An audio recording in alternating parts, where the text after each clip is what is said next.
So this is another true story video. I haven't done one of these for a long time, but it seems like the audience enjoy it. You guys enjoy it. At least some of you do. And I'm like, hey, why not? Let me do another one of these. So it happened around 2015, 2016. I just got back from Yemen. And I got my wife and kids who are there who are not American citizens yet. And I'm trying to bring them here to the United States. And I just moved to New York, from New York to Tennessee to work with my brother, my older brother, in Tennessee. And I was a very positive guy. I was a different man. Like when I came back from Yemen, I was like a different person. Like I was trying to keep positive, trying to stay motivated, and trying to stay energetic and everything like that. And I switch up from time to time. Like I'm bipolar, I think. I'm not officially diagnosed as bipolar, but I feel like I am. Like there's ups and downs with me, and I turn to this person that I freaking hate with every fiber and bone in my body. Absolutely hate, and it's a pathetic, weak person that I dislike with like cold-heartedly dislike. No, no, no, no, no. But anyway, the point here is, I just moved to Tennessee to help my brother out in Tennessee and to create a new life over there in Tennessee, right? And I left my wife and kids in Yemen, and the thing is, right away, war breaks out in Yemen.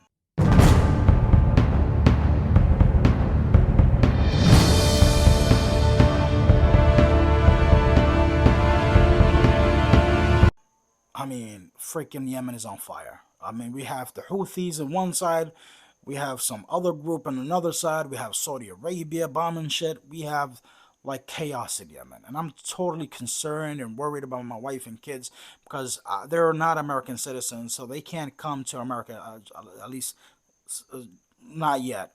So I'm applying for them on immigration. I'm trying to bring them here to the United States. And it's taken a while and it's taken a long time, and day by day, I'm just getting more anxious and more concerned because I'm hearing like neighbors are dying, people like we know are being blown to pieces. So, I'm just getting worried and worried and worried, and I'm hearing stories about my wife, about my kids. I mean, not being able to sleep at night because of the bombs going off and the guns, and also my wife, of course. Like they're just having the worst, obviously the worst time of their lives in Yemen right now at that time. So I was very sad, very depressed. But like I said before, like I always relapse to that person. This is a person who it's me. I get to this point when I'm very anxious and I have anxiety. I'm very depressed. I'm very sad. It's a lot of freaking issues that I have for some freaking reason that I'm trying to work on. I think I'm doing better, way better than I used to, with that. But there are times where when I'm in a quiet room like this and all I hear is the voices in my head, it's insanity. I'm not trying to say I'm crazy. There is some type of personality that I absolutely dislike about myself. I used to smoke weed after going to work, after leaving work and it would be one time a day, just to relax. Because I'm thinking about my family, I'm thinking about all these things, and my anxiety is up the roof. But even with weed, it kind of just amplified those type of feelings, you know. Um, and the thing is, there was other things going on with my brother and some people we had in our lives at that time that I felt very paranoid, absolutely paranoid and suspicious about certain people at that time. So not only am I dealing with the worry of my wife and kids just disappearing from my life, God forbid. Well, thank God, obviously they're here now. So, um, I'm dealing with other shit, right? I'm dealing with a lot of shit. And then I would lock myself in a room because I always enjoyed smoking weed by myself anyway, way before that. And I'm always been a paranoid guy because of it. So there's a lot of negative factors when it comes to me smoking weed. Marijuana and I did not mix very well. But honestly, there was positive factors too. So as long that I'm by myself, away from people, that I'm not outside, I'm very calm and very very like relaxed when I'm smoking weed, right? I don't smoke weed anymore, by the way. I just want to make it fucking clear right now. So I'm smoking weed. I'm by myself, and I'm dealing with shit, and I'm being annoyed by certain people, and I'm annoyed with these constant worrying and concerns that I have about my wife and kids. Um, Obviously, annoyed. I'm not saying that. I don't know if that sounded bad, but I'm sure you guys will be annoyed too. Like you're absolutely worried constantly about your wife and kids or your family member being in harm's way. So, obviously that's an annoying type of thought, I think, right? So I'm not trying to feel like, oh, you should, oh, fuck, whatever. Point here is, I'm in a room, and I'm smoking weed, and I'm relaxed, and I'm trying to relax at least. And I don't know where I hear a voice, and this voice kept saying the same thing over and over and over: worship the devil, worship the devil, and it would get louder and louder and louder. I cast you out, unclean spirit! Shove it up your ass! In the name of... It got so loud that I honestly thought that I would burst into flame. Like my head felt like there was a drill just drilling into my brain.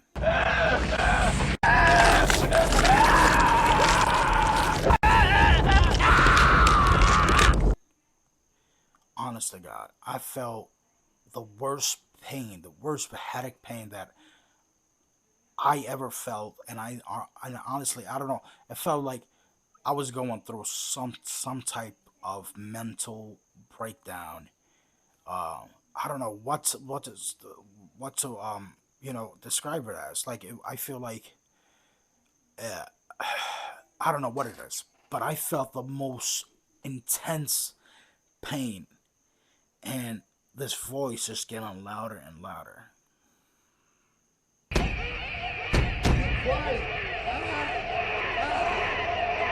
And I was praying to God for it to stop.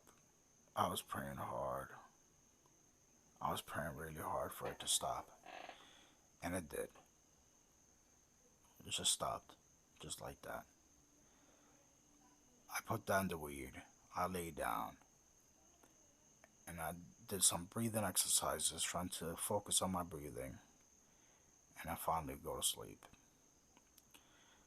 I quit smoking, at least for a couple of weeks after that. And I would listen to a prayer every night. And when I listened to a prayer, I would wake up and I would see shadow people in my room.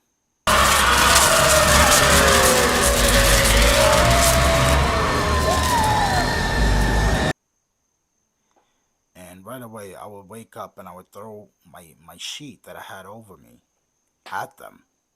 And I would swing at the sheet, trying to hit them, thinking that there's somebody that just broke into my room or somebody that just broke into our house. So I'm swinging, and I see like they all vanish. And there's a few of them. And this would happen every night for as long as I was in that house. And I don't remember how long. It didn't take long for me to get the hell out of the house. I promise you that. Um, but it would happen every night when I listened to prayer. Anytime I listen to prayer, they will come. When I don't listen to prayer, they will not show up. So I left that house and I kept smoking weed after that too.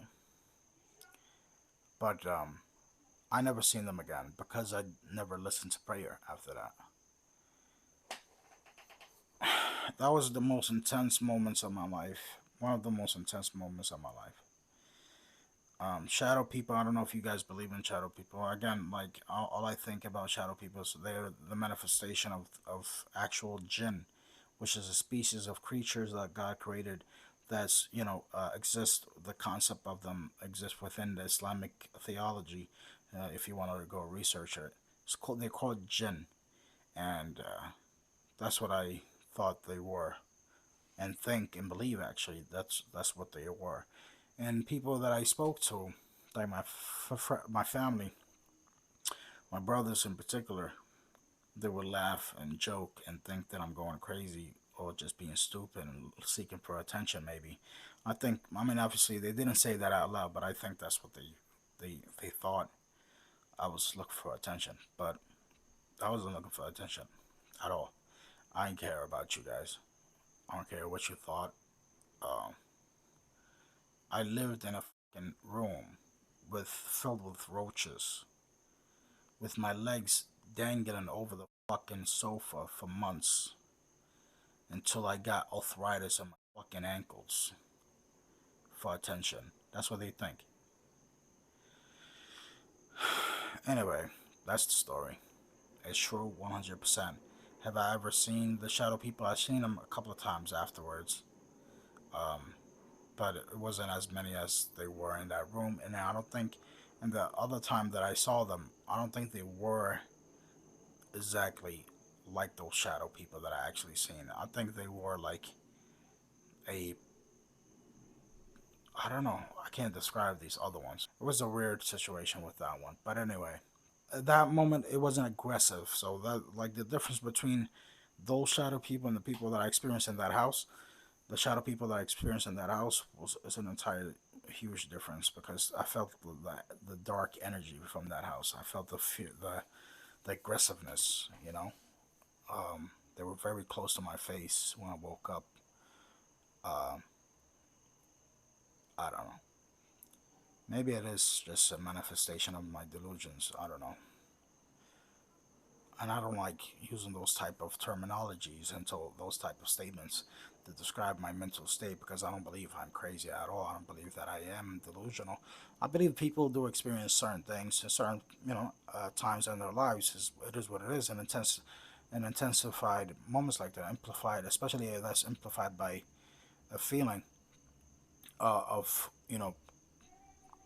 worry, and suspicion and paranoia, amplified by drugs, because weed is a drug, regardless of how you feel about that. um, but yeah, that was that was the story.